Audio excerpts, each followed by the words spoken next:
Okay, good afternoon, everyone. It is so wonderful to have you with us here as we talk about a really important topic, particularly the Great Resignation and the IT workforce. We are fortunate to have with us some amazing experts, thought leaders, individuals that have been in the field, and individuals that have helped transform the industry with a passion and commitment. But before we get to their introduction, I just want to highlight a few things that I think are important. In this topic, of which everyone is dealing with this in every single industry, we've seen a lot of discussion, particularly around the fact that many people have said the cybersecurity skills crisis continues on a downward multi-year trend of bad to worse. That was the exact words of over 500 cybersecurity leaders of various organizations, highlighting the fact that they feel we are on a trend that is actually very scary. At a time where cybersecurity hacks, cybersecurity attacks are on the rise, we may not have the right people in the workforce to support what it is to keep our organizations safe. And so I want to get right into our introduction, and I want to officially welcome Dr. Travis Hearne, the cybersecurity specialist at Cisco, author of Hybrid, a guide for successfully leading on-site and remote teams. I'd also like to welcome Dr. Lauren Holubec, Senior Vice President of Corporate Outreach at Greensboro College, as well as Jessica Hoffman, Vice President of Business Development at Provincia Government Solutions. Travis, would be keen to have you just take a little bit of time to introduce yourself, and then we'll have Lauren and Jessica do as well. Yeah, absolutely. Thank you, Geoffrey. This is a huge topic for me. What I do on a day-to-day basis is we work with large service providers on migrating their cybersecurity systems to cloud-based cybersecurity. So kind of the future of the software security industry. We help protect networks that are moving from on-prem firewalls to all security in the cloud. So it's a really important topic. And like you said, Geoffrey, the skill sets are different. They're changing every day, changing every month. As technology advances, it's harder and harder to find those experts that can really help us drive this business. And so that, and I also have a passion for leadership. So that's why I wrote the book. Yeah, happy to be here. Great. Thanks, Travis. Hi, everyone. Lauren Holubec. So my background is in workforce and economic development, specifically working with organizations to implement creative solutions during workforce challenges. And so I'm excited to be here, talk about the opportunities that exist with Greensboro College and these IT certification programs and how they can really help employers in this tough economic time. Hi, good morning or good afternoon, wherever you are in the world. Jessica Hoffman here, CISSP. I am in audit and compliance, mainly in the federal space, but also work with state and private industry as well. Been in cyber for over 10 years and IT for almost 20 now. So seen a lot has changed. I'm pretty sure Travis can echo that as well. So I'm auditing him, that's what I do. So it's a lot of fun. I get to help clients. And all the faucets that support a mature security and privacy program. So very happy to be here. This is an incredibly important topic. I also teach at Harrisburg University and Penn State. So helping to encourage and shape the next generation of cybersecurity professionals is very important to me. So thank you. So I feel a little out of place with two Penn Staters, on the discussion here today. But let's jump right into some important discussion points. 49% of CEOs have ranked cyber risks as the top threat to growth in the next 12 months. Organizations predict a 53% increase in cybercrime and are looking to bring on more resources to combat these growing threats against cloud services, supply chain software, ransomware, and malware. What exactly is happening and necessitates this critical cybersecurity talent in all industries? And I'm going to start, obviously, with you, Jessica. Oh, obviously. I thought you were going to start with Travis. He's the cloud expert here. Just from an audit experience, working with clients of various size companies, various industries, various types of data. We'll say that ransomware is not prejudiced. These attacks are not prejudiced as far as who they go after, who they target. Usually the the motive is financially motivated, but there's also just people out there doing it for the script kiddies and the cyberpunks that just want to have some fun. So nonetheless, continuity of business is obviously very important.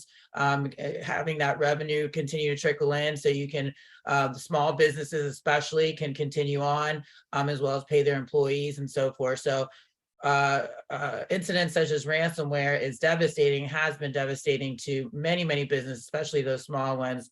Over the past years, it certainly has increased. That being said, if you don't have the resources or the knowledge base to combat against these and be more proactive instead of reactive, these businesses are left in a rock and a hard place. We've seen that with Colonial Pipeline, which has been very highly publicized, and that impacts from an economical perspective. People who didn't even know what ransomware meant, they just know that they can't get their gas, or the gas is more expensive. The fuel prices were more expensive and unavailable, which is availability, part of the CIA triad: confidentiality, integrity, and availability, and cybersecurity. So just as we're looking towards the future, and I know we'll get more into this, the awareness, and not just from a cybersecurity professional perspective, but I think the awareness needs to be known, and resources available to just business owners in general about how important it is that we secure your infrastructures, protect your data, have the right resources around as far as people that you can contact, me such as Travis or myself, or if you're in the cloud, especially utilizing those services that are available to us. That maybe you don't know about cyber, but somebody else does. So I think that the increase in these type of attacks is not going to stop. Certainly from a professional perspective, there's a lot of job security here. And I love to see when the young folks get involved with cyber and have that. Everybody wants to be a pen tester because that's, the cool thing to do. But there's certainly other areas within cyber that are extremely important and critical to safeguarding all of our critical infrastructures as well as small businesses. Thank you, Jessica. If I could jump in here too. I mean, my previous life, I worked for the intelligence community as well, working cyber issues from different nations to the homeland. And I was sitting in a room in 2021 where General Nakasone said that expect to be facing ransomware attacks every single day in 5 years. Not only has that been true, it's increased. Like it's the amount of cyber attacks that we're seeing as industries move from on-prem to cloud-based cybersecurity technologies. The enemy's keeping pace. So it's not something that we are able to keep one or two steps ahead of. It's just kind of this ladder of they're better, we're better, they're better, we're better, and it's the technology continues to change. And as we move towards the cloud, it's more about trying to how do we stay a step ahead of these ransomware attacks? How do we stay a step ahead of these just cyber attacks, phishing? And it's a lot of it's about cyber hygiene as well. It's not just the ransomware attacks; it's about knowing and teaching your people what to and what not to click on. So it goes into the human aspect of it as well as like the actual ransomware and malware aspect of it as well. So it's a problem that is going to continue. But again, as Jessica said, it's good for job security, but we just have to get the training to be able to at least keep pace and stay one step ahead rather than the ladder effect. So if we were on MSNBC, we would give a room rater at this time, and we would say, Dr. Hearne, you get a 10 out of 10 for your room rater. But moving on to some important questions as well to further the conversation. In a recent PwC report, more than half, actually 51% of executives said they plan to add full-time cybersecurity staff. Cloud security, security awareness, endpoint security, and real-time threat intelligence capabilities are top priorities. In the United States, 50% fewer candidates are available than are needed in the cybersecurity field. Globally, it's estimated that 3.5 million cybersecurity jobs went unfilled in 2021. Why is this, and what can all of us do about it, but particularly what can academia do to step in and help? Travis. So I think it's a matter of understanding what the landscape is. The skill set that comes with cyber, it has to be it's very ambiguous. It changes all the time. So in order to fill that massive amount of job placements that we've had over the past couple of years, we are going to have to get really creative with academia to figure out how we're going to address this, what programs we're going to create, how are we going to create those, who are we going to have teach those programs? Is it more academic? Is it more professionals in the industry? And it's the whole spectrum of certifications versus actual degrees. So I think we have to look at the entire spectrum and figure out what we need in the workforce, and how we can align that with academia moving forward. So it's a tough spot, but I think that if we can really keep up with the industry and have industry experts have a process, have a place in academia to be able to talk about trends, talk about kind of like this, talk about trends, talk about things that are going on in the world, and give people real hands-on experience of what's going on in the now, not something that's kind of historical. That stuff's good for context, but to be able to present information that's going on now because it changes so quickly. I think that'd be a huge way to increase that skill set, and also to be able to fill that job pool of cybersecurity experts that can actually get in and learn on the job. We can get them into the seats and help them to get them enough information so they can get in there and actually get their hands on it and learn. I think that's the best way to do it. And to add on, oh, go ahead, Jess. Well, I was just going to say, Travis is right about there's just dozens of different career pathways in cyber. And if you don't know, you don't know, right? So we have an issue where there are some marginalized communities that might not ever know about cybersecurity and all the faucets there and just get that interest, right? We might have a youth that think college is the only way to break into the field, which we got to be honest, the traditional way of education has changed dramatically. I would rather hire somebody who's coachable and wants to learn and shows up and participates and is able to get those certifications than somebody who has all the degrees in the world, not just to fill those seats, but that shows initiative in itself. So there's just so many different ways to approach individuals that could fill those seats. And I do think it is a lot about just education, getting out there and letting them know, hey, this is available. Why don't you try this?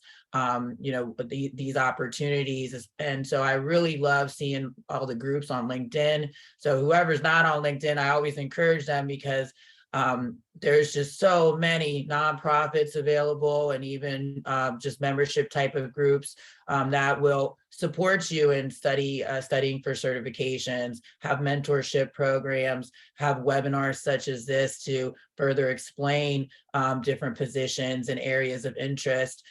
So I really think that there's a lot of opportunity to grow out there and a lot of opportunity for people share their expertise.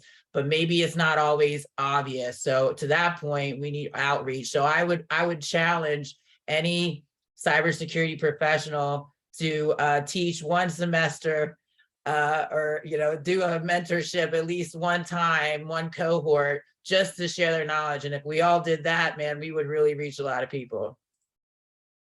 Well, to jump in there too, there's this report out from Lightcast, which is a labor data source, talking about the demographic drought. So not only is cyber in need, we know other industries, but the real facts are that there is not enough people to fill all of the jobs that we're talking about. So, Jessica, you just talked about, highlighting and emphasizing the importance of, getting into cyber, but what are some ways that, your organizations or you are working to really highlight why cyber is a place to be? It's a cool job. It seems cool. But also, what are the benefits that people can really kind of hold on to? Jessica, you raise a really important point that I don't want to gloss over, and Lauren kind of referenced it too. And so I want to ask all three of you to kind of speak to this, which is also, what do we need to do to increase the diversity pipeline? Particularly into these roles, because IT historically has also been a very male-dominated industry.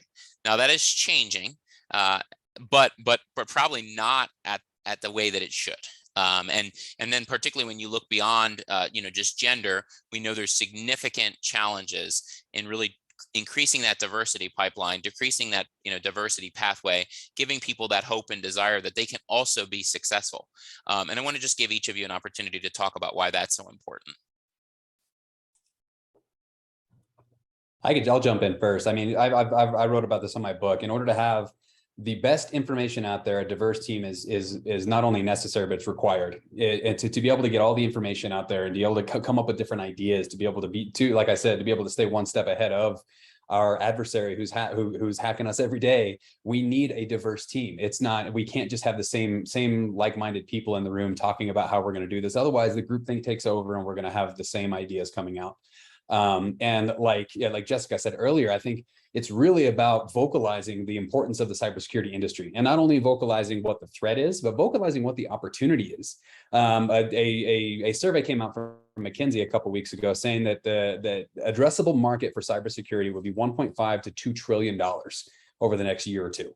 There's a huge market of opportunity for people to jump into this work and to be able to get, and people need to understand that this is not only a viable career, but it's something that is going to change. And then we talked about the stability of the career. It's something that's going to adapt and it's going to challenge you as you move on. But I think we need to get that word out there. We need to address different demographics and go different places and really start the roadshow of cybersecurity and make things attainable and really show people that cybersecurity, you don't have to be a software engineer to be a cybersecurity specialist. If you put code in front of me, I would probably pass out. I'm not a software engineer. I'm a leadership guy, but having a basic understanding of the cybersecurity industry and how it works, it's so hands-on, and there's so many different roles within the cybersecurity realm that we can fill that match people's skill sets, but it's just about getting the word out there. Totally agree with Travis, and I like roadshow of cybersecurity. I'm totally going to use that. Let's get on this roadshow. Just to hone in a little bit more about just marginalized areas and historically groups of people that have been left behind or not have the resources to have maybe technology in their homes. For instance, the internet. We saw that when COVID hit, that inner cities and a lower poverty level and low income families didn't even have internet in order for their children to continue on with school due to the pandemic, using Zoom and other types of telecommunication. So it wasn't something new, but it was more visual and publicized, and like what a light bulb went off, like, wow, I thought everybody had internet. I thought everybody had a laptop. So just building on that, if we have families in the United States still that don't even have basic internet services, how can we assume that they have any inkling or idea of what cybersecurity means and opportunities there? I mean, Travis mentioned the income-wise, which we all like money, sure, but the impact that all of our positions make is very rewarding. When I worked for the federal government, Centers for Medicare and Medicaid Services, I enjoyed my federal service so much. People that I never knew me, I never knew them, but just it's a very humbling experience to know that you are helping doctors and nurses and hospitals out there. And that's just one critical industry. You could be in financial, you can be in telecommunications, utilities, right? So we're all here to work together more or less. But that being said, I think that the mentorship programs and these 501c3s and getting in front of it with our students. So one of the things I like to do every semester when I start classes, I pull up this nice chart that's on my LinkedIn, and it lists dozens of different cybersecurity pathways. And I challenge my students. I say, do you know what exactly you want to do? And most of them have no idea. Like I said, a lot of them want to be pen testers or something they saw on TV that looked really cool. But I'm like, hey, you don't have to, there's so many other areas. So I challenge them to pick 2 or 3. And mid-semester, I'm like, hey, do you got your 2? Do you got your 3? What do you think? So I want them to leave the semester, leave the class or cohort, whatever the length of it is, and have a couple in their pocket that they're interested in, because based on what they're interested in is what certifications they should go after. And I know we're going to talk about that too. So again, it kind of just all falls back on making sure that we reach those individuals, those families that historically wouldn't have had opportunities. And letting them know that they're there. Also, participating in community outreach, but also in our schools if possible. Like, we have a lot to give back. So just giving back, I think, is very, very critical in this industry to make sure that we share our knowledge. And I think breaking down the pathways for education into smaller, more manageable bites is so critical. You know, it's you're not taking competencies out, you're just making the competencies at a pace for all individuals to access. So, you know, it's almost like we should take an aspect of cyber and embed it in every industry course, right? Like everybody should be exposed to it. You know, I think of that too, you know, in terms of human resources, right? Like you're not doing actual critical skills, but everybody needs a human resources officer. So how are they understanding the industries that they could go work? So think of cyber a similar way. And I also think too, a piece to really emphasize for, you know, diversity, equity, inclusion, and belonging. You know, we work with our employers to understand, you know, as you hire individuals, how are you supporting that individual in that hire process? Like, do you have an affinity group? Are you supporting them? Because once they're in the path, how are they staying? You know, we know from women in tech, you know, they're getting in tech, but they're not persisting. And that's even less of a persistence because there's not support for all individuals. So, you know, how can we advocate for our students once they're in our programs and then continually beyond? And I'll add on one more thing to what Lauren was saying and what Jessica was saying. I think it's also on industry to be able to create products, to create programs for not even just college, but for local libraries. How do we go in and be able to and start up a program at a local library where someone can go in that doesn't have internet at home? They can walk into a library and then there's some kind of cyber program that's running at the library, or in early education. How do we start that ball rolling in these kids' minds early on to be able to get their attention on really the future of the industry. So it's about it is on industry to be able to provide those things. And I think it's an amazing opportunity to just spread the awareness, go on that roadshow and start at local and not limit ourselves to just colleges or just to just other industry. Let's start early. Let's get into middle schools. Let's get into elementary schools. Let's get into local libraries and see how we can help to craft the next generation of really engaged and smart and diverse groups to be able to take this industry to the next level. Great comments. Thank you all. We're going to move to the, as Jessica alluded to, the conversation around certificates and certification programs, because obviously within cybersecurity, there's a great plethora of opportunities to really upskill, but obviously where we stand today, significant needs. And so I want to ask each of you to comment on particularly, you know, how important are these certificate and certification programs? And then as part of those programs, how do they contribute to bringing cyber skills that matter and assist employers as well as the employee in having the skills that an employer would like to hire? And we can start with Travis, since he's unmuted. Gotcha. So, and this is the certification process is amazing. I have like a lot of our engineers, they go through a certification process, but I will say that one of my best engineers has no certifications whatsoever. The guy's just brain is wired to do that.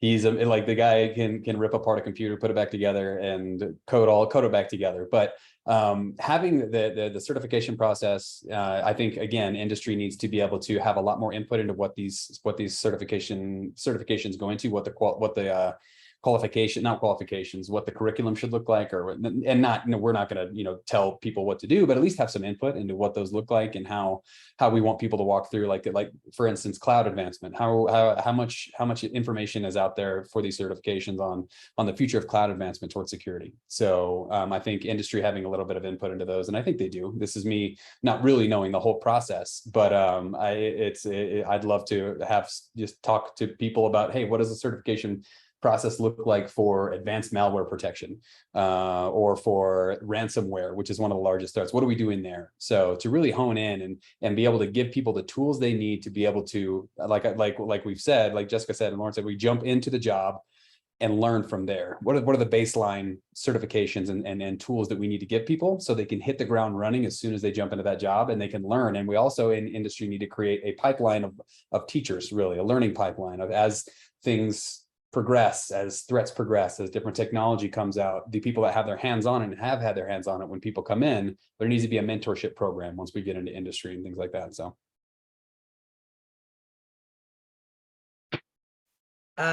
this is an interesting topic, I think, because some people are like gung-ho about education, degrees, and then others are like, I don't need that, certs are fine.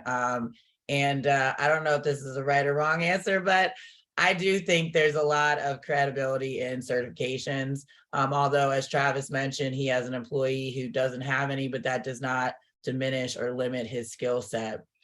So I think we should take that into consideration. But at the same time, certifications have the same purpose as degrees, as far as it shows you that you're able to your competency level. Certifications are, I think, viewed a bit differently because they're more specific to whatever it is, whatever genre of work. So as I mentioned earlier, depending on what specific career pathway in cyber you're interested in, there will be different certifications. I think we all know people who have 10 different acronyms after their names with the credential alphabet soup or whatever. Good for them, right? But you really don't need all that. It really just depends on what you're focusing on. And of course, if you want to switch career pathways, maybe you need a different set of certifications. But I do think that as an employer, as I mentioned earlier, I'm not going to necessarily just hire you based on the certs, although with some government contracts and things like that, they do require individuals to work, contractors to have those particular certifications. But I would be more interested in hiring someone who has the ability to obtain those certifications, the willingness, the desire, the grit, and are teachable. Those are qualities that aren't always available, and certainly you can't teach somebody to have grit. I mean, you can encourage them, you lift them up with their, emphasize what qualities they have, but you can't really teach somebody to hustle and want something hard enough that they put forth the effort without somebody else uplifting them. So certifications, I think, are important for the industry, absolutely. But I know I keep harping on mentorship, but just Travis mentioned it too, just being in the corporate industry. I read a quote recently that said the key to diversity, equity, and inclusion is mentorship. So kind of going back to that, just, people of color who are in positions have a harder time of asking for help or asking for which pathway to go down or which certs to get, or just in general, because often we have to work harder than others to prove ourselves. And that's just how it is. So if there's mentorship programs in place, not just for persons of color, but for everybody, those mentorship programs within a corporate world or when you're doing internships are critical to allow folks to be transparent about what it is they want to do and really get the insight to move forward and be successful in that position or whatever their goals are. So definitely agree with getting in with the library systems and community events and showing up there, absolutely. But when we're talking about on our workforce as well, I just think from specifically for certifications, having those mentorships or at least somebody you can talk to and say, hey, you got these certs, do you think that's appropriate for me? And then it also goes back on, knowing what it is that you want to do too. So you do your own research as well. I mean, you're really just spelling out almost, an apprenticeship program, right? Like having individual, be identified by their employer, that they have grit, they show up, all those things that we want from our employees. And then it's like, all right, this is the path for you. And I'm going to walk next to you to make sure that you're successful. And I like the idea, the credentials and certification, that conversation. I could have that all day because it's just so interesting how we validate information and knowledge. We're going to actually come to you, Lauren, particularly to speak a little bit about where academia can step in before we get to the question around upskilling. A recent study of 700 tech pros in the United States, Europe, Australia, and India found that 43% of respondents ranked cybersecurity as their top skill concern in 2022, compared to 39% who ranked cloud as first. That was for Travis. The researchers also found that 44% of those surveyed listed cybersecurity as the one skills gap that poses the greatest threat to their organization. Lauren, how critical from your vantage point, having done this workforce development work with many different institutions successfully, is it for academic institutions like Greensboro College to really partner with industry to offer programs that can help around this upskilling? Yeah, I'm really excited for this question because Travis, you alluded to it earlier, wanting to be involved, wanting to be on the same page as educators in developing program. And, it's vitally important. We talk often in academics, we can't operate in a vacuum. We can't think we know what industry wants without going and getting their feedback. So a best practice that we've adopted that, many of my colleagues across the country do is regular feedback with industry partners. So it could be an advisory board, advisory council of some sort, bringing those industry leaders together and really saying, this is the curriculum. How do you feel about it? Would you hire someone who goes to this program? What is it missing? The goal in developing those advisory councils is to be able to have some nuance to credentials. We know that while there could be a certain pathway that would help an individual, nationwide, is there a local need that we're missing? So, for Greensboro College itself, understanding, what is that local need in North Carolina and how can we best address that?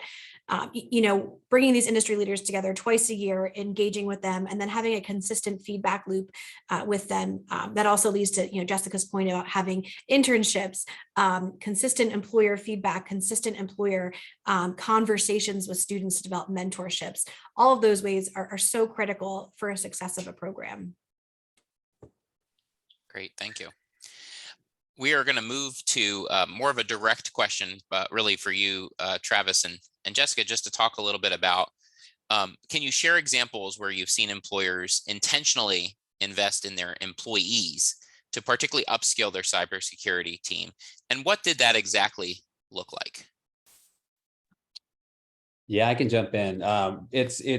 So the industry where like Cisco is a big company. We do a lot of in cybersecurity, and that's kind of the way that we are going.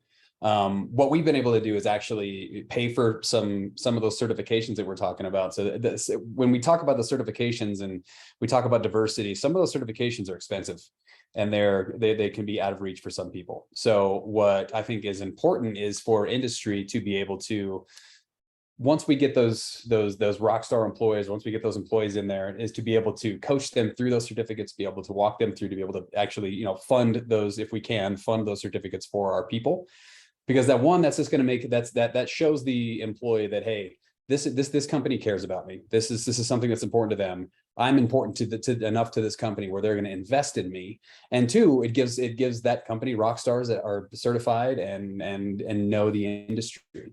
So I think when we talk about those things, we have to be able to think about the people first and think about what the people need, and to be able to provide those in whatever way, shape, or form we can. I think it's an industry kind of should have when we talk about how do we bring up our employees.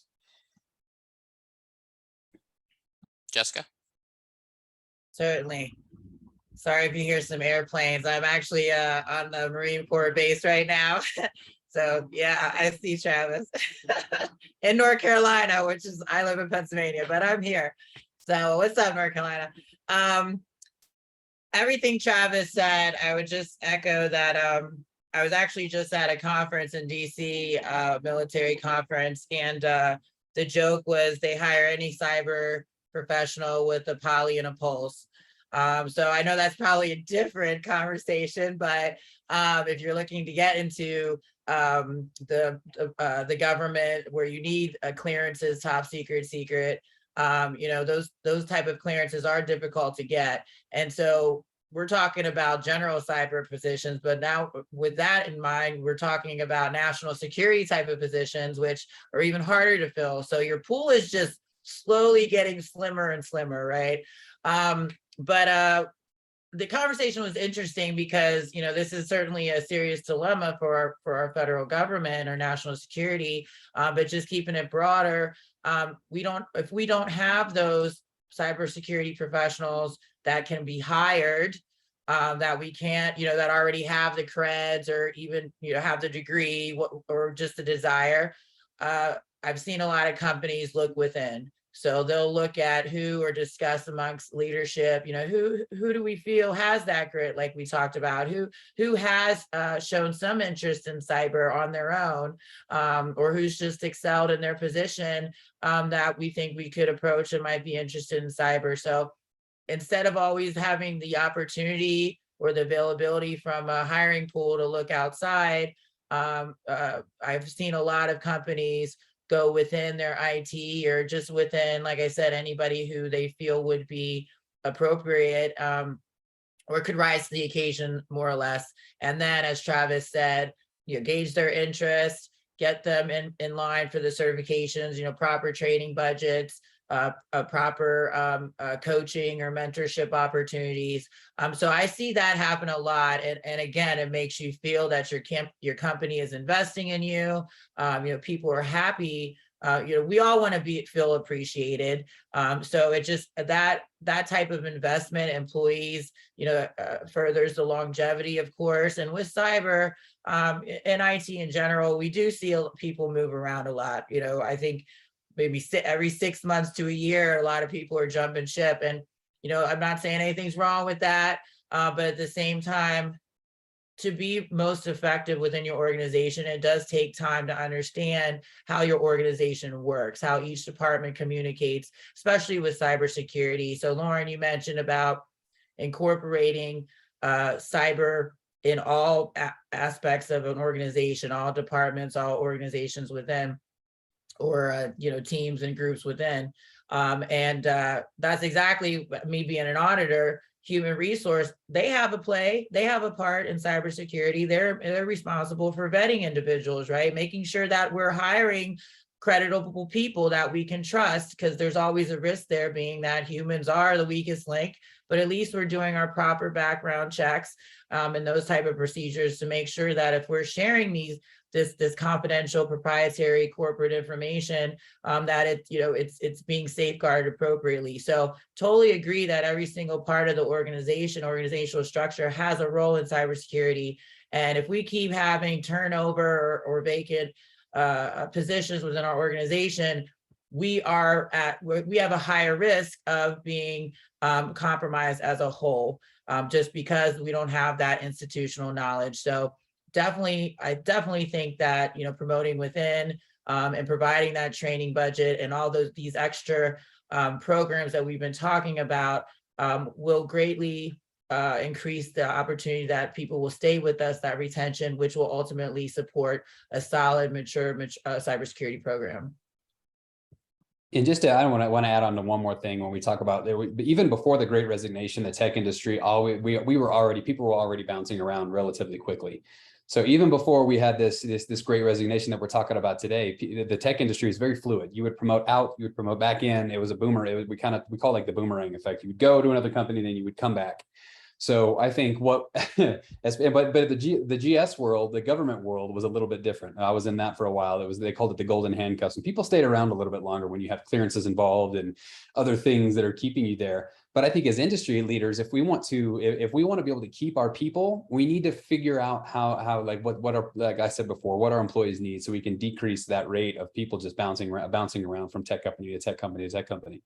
So diving into what our people need, what they want, other than intrinsic versus extrinsic motivation, things like that, to be able to really get into the weeds of individual consideration and how our people need to be led and how they want to be what they need to be successful in their jobs, and really actually going out and doing that for them. I think that it's just, we have to figure out this secret sauce to be able to retain employees in the IT and cybersecurity space, when it's a cultural issue where people are just looking. They're always looking. People's LinkedIn profiles are always popping up. So I just think if we're going to address the Great Resignation and the increase of people moving, we have to figure out how to treat our people better. Well said. I want to read something that I think speaks to what one of our panelists has done around treating people well. And I think it's important because I want to read this, and then I want to ask this panelist to talk a little bit about the diversity of what really exists. And we've heard Jessica and Travis both highlight that cybersecurity is the type of field where you can enter and do so many different things. And I think oftentimes students, as well as even individuals who are considering changing their occupations or careers, don't understand that full scope. But I want to highlight Lieutenant General Charles Luckey said that this individual was a gifted thought leader who brings his unique mix of energy, enthusiasm, creativity, and intellect to every challenge every day. Having served with this individual in uniform, I've had the great fortune to work closely with the inspirational professional in one of the most demanding, dynamic, and fast-pacing operating environments in the U.S. military. He is one of our very finest, a selfless and accomplished leader, coach, and visionary. That obviously is Dr. Travis Hearne. Why I share that is that obviously in this regard, Travis, thank you for your service, first and foremost. I should have said that earlier. But in this exact regard, one of the things that's highlighted is that you also became a leader. Literally knowing your story, you served on, the front lines in Iraq and Afghanistan. You did a lot of work with pretty high security clearance. I remember the first time we met, I was asking a lot of questions because I was just intrigued about that. But in both cases, both you and Jessica, I'm certain have had pretty high security clearance. And what's interesting about that is that you all started somewhere.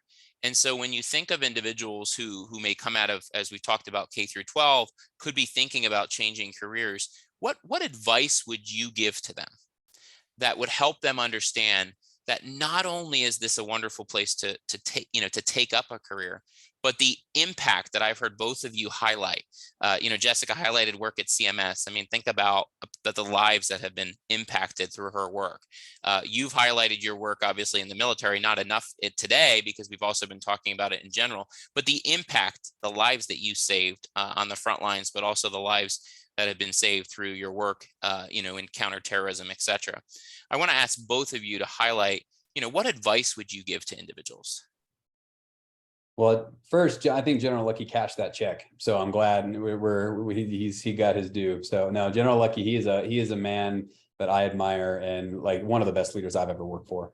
But I kind of, to address the question, I kind of got into this late in the game. I got into like what I was doing now late in the game. I was 38 when I joined Cisco out of the government. I left the government a year and a half ago to join Cisco. So, and it was something that was scary, was very, very scary. I would say so twofold. If you were thinking about jumping in mid-career and making a change, it's not as scary as you think it is. There's people out there. There are mentors who will walk you through the process. If you are willing to jump into the hard, willing to just put your nose to the grindstone and just and do the work, there are plenty of resources out there to help you succeed in this. It's a scary thing to jump and to change careers mid-career. It's a scary thing to jump into this after college. It's an industry that's relatively new. This isn't human resources. Human resources is amazing, but they've been around for a long time. Cybersecurity is fluid. It's new. Nobody really knows how to nail the Jello to the wall. But I would say just be brave and jump into it if that's what you're really thinking. It's rewarding. You get to protect some of the industries. Like when I was working for DoD, we get to protect some of our major critical infrastructure that we enjoy without even thinking about it.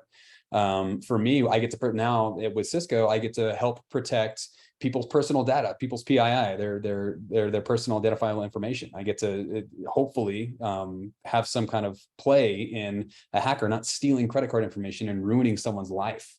Like there is big implications that cybersecurity has that we really don't think about, but are very, very tangible, really good things that come of this work. And it's something that's new. It's something that is really tangible every day too. It's not something you have to wait 8 months from now to be able to see. We can see on our platforms how many attempted hacks per day are happening to some of our big clients. And it's tangible. It's like, okay, it's rewarding. And it's just, you have to be brave to be able to jump into any career, especially mid-career. But you also have to be brave to jump into an industry that's a little bit fluid, and you have to be able to be agile in your process. But I mean, for me, advice for people looking to make a change or to jump into it, just be brave and ask a lot of questions. Reach out to people. Like we said, like I think Jessica said about LinkedIn, there's so many groups out there of cybersecurity professionals that are, like us included, that are very willing to jump on a phone call, to talk through things, to mentor people. So don't be afraid to reach out, to learn. You don't know what you don't know. And I really don't like that saying, but I'm going to use it here. But you don't know what you don't know until you ask, and then you will know. So do not be afraid to reach out. Don't be afraid to make the jump, and do your research. So, Jessica, before you answer, I want to highlight something as well for all of our listeners.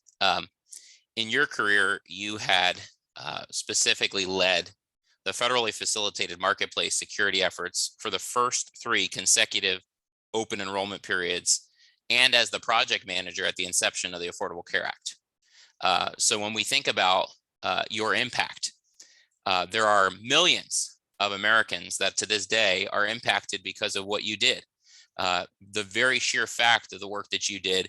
And you also, as part of those high profile roles, had regular communications with the White House, with obviously the Department of Health and Human Services, and the Centers of Medicare and Medicaid Services. And so with that known, which, you know, you're so humble to not have brought that up earlier, which is why I did, I want you to share what guidance and advice you would give as well. So also thank you for your federal government service, because millions of Americans' lives not only were saved, but millions of Americans benefit from the work that you did. And it shows the sheer fact of how interesting this industry is, of how varying careers and roles you can have.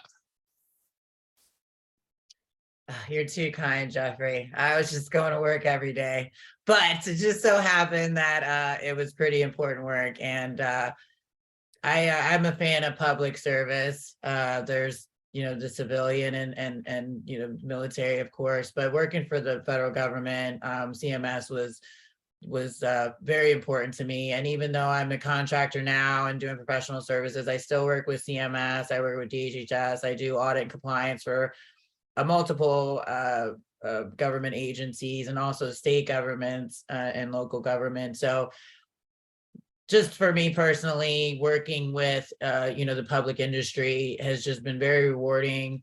You're paying forward, participating in community service. It's just always been part of my life, and I thoroughly enjoy it, and, you know, paying it forward. So just when I was in the federal, when I first started, I was pretty young. It was kind of like that water cooler. I was a project manager for a help desk for provider enrollment, and I did some other IT related stuff. And they're like, "Oh, we need an ISSO, information security officer." I was like, "Sure, why not?" And it just kind of went from there. So I always tell people that volunteering is just everything. You never know what's going to happen by just saying yes. And that does scare people, especially introverts. They're like, "Ooh, I don't know. Let me think about it." I'm definitely extroverted, so it's easier for me probably to say yes. But I highly recommend and encourage people to just try it. You never know what's going to happen. The worst that's, if you fail, you fail.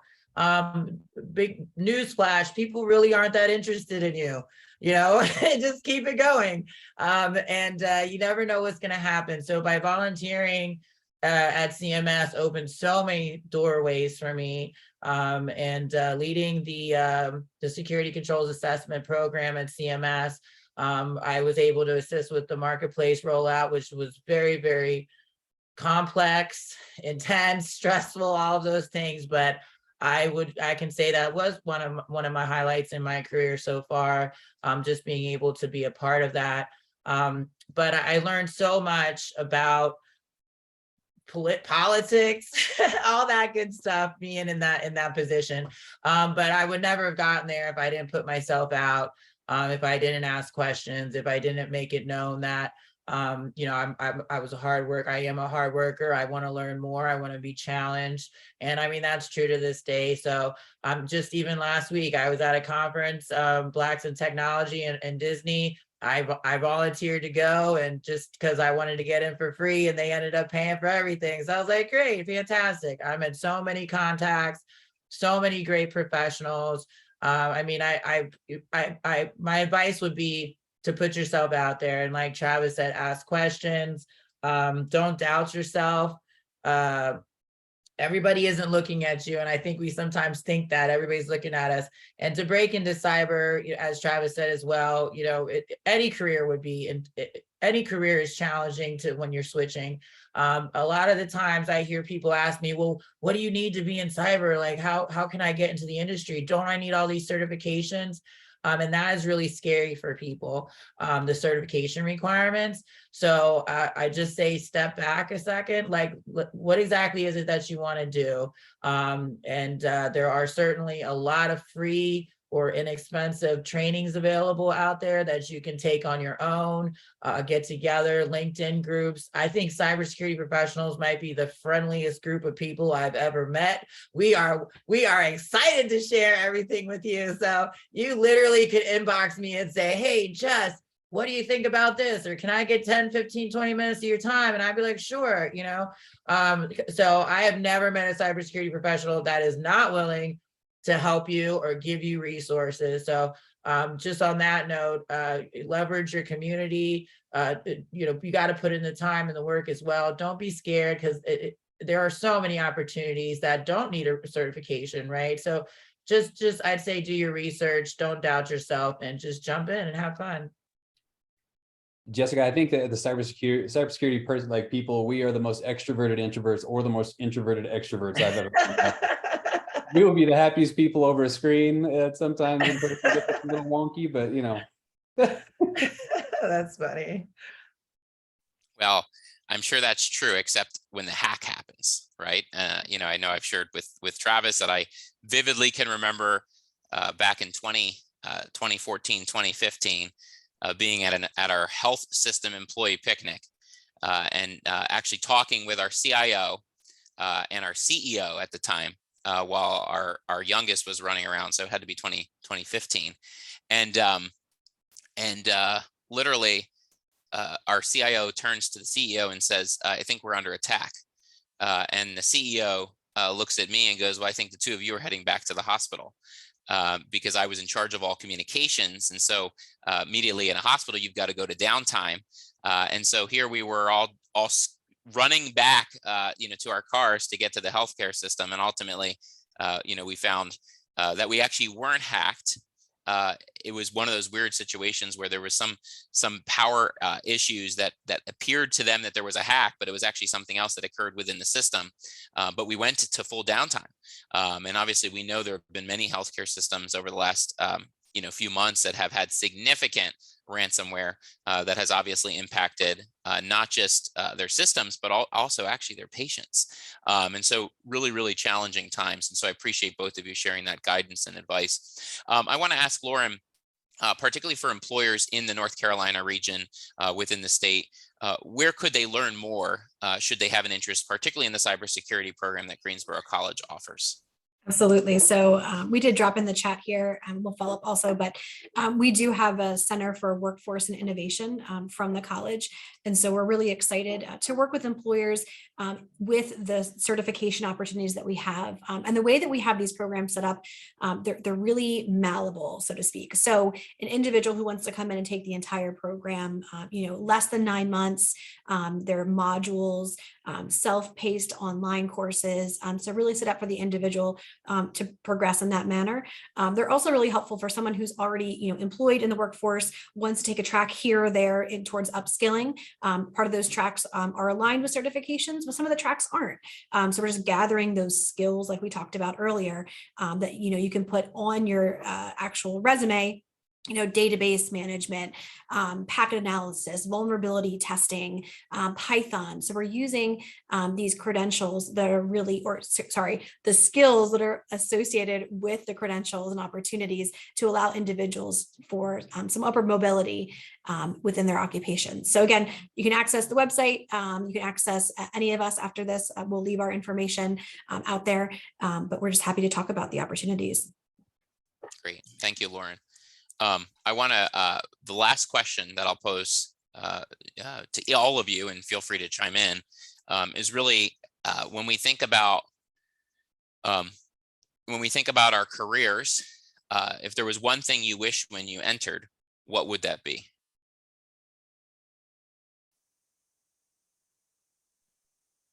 Man, that's a good question.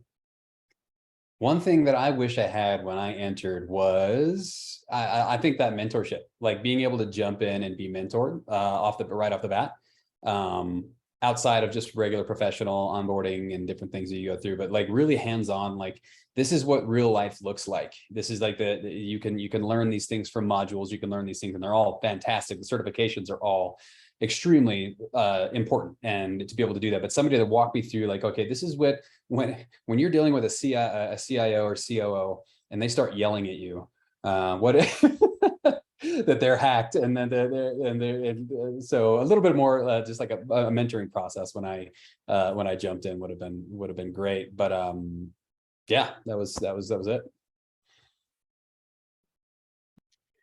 Yeah, I think you'd have to actually just be in the room for that, Travis. Just hang out in the back and like, okay, this is how we handle this. I kind of similar, like I jumped into IT, or I'm sorry, I first started with IT and then I jumped into cyber maybe like 5 years after I started my professional career. So I wish I would have started with cyber, but at the same time, I learned a lot in those 5 years being, I was a programmer for a little bit and then a project manager for, major healthcare provider program. So I did learn from that. And I always, I think it's very valuable if you do pivot to cyber from other IT areas, because you can understand what cyber means for that area as we were learning other things. But I'd say the one thing I wish I would have gotten like right away when I first started in cyber was the Security Plus certification, just because it's entry level. It looks good on your resume. It gives you the basis that you need. So I definitely share that with my students. Like, hey, this is a cert that is appropriate for you at your level now, even if you don't know exactly what pathway you want to get into cyber. So I wish I would have gotten that early. I ended up getting it just because I was teaching the class, but I didn't really need it. But the CISSP is a bit more intense, and you have to be in the field for some time, which for me, that, I know going back to certs, that's definitely the cert that I needed and I have, and I'm happy with that. I don't need any alphabet soup, but I do wish that I would have got Security Plus early on in my cyber career. I think that would have set a different tone in how I was not just hired or promoted, but I think it would have given me some level of additional confidence as well in my competencies.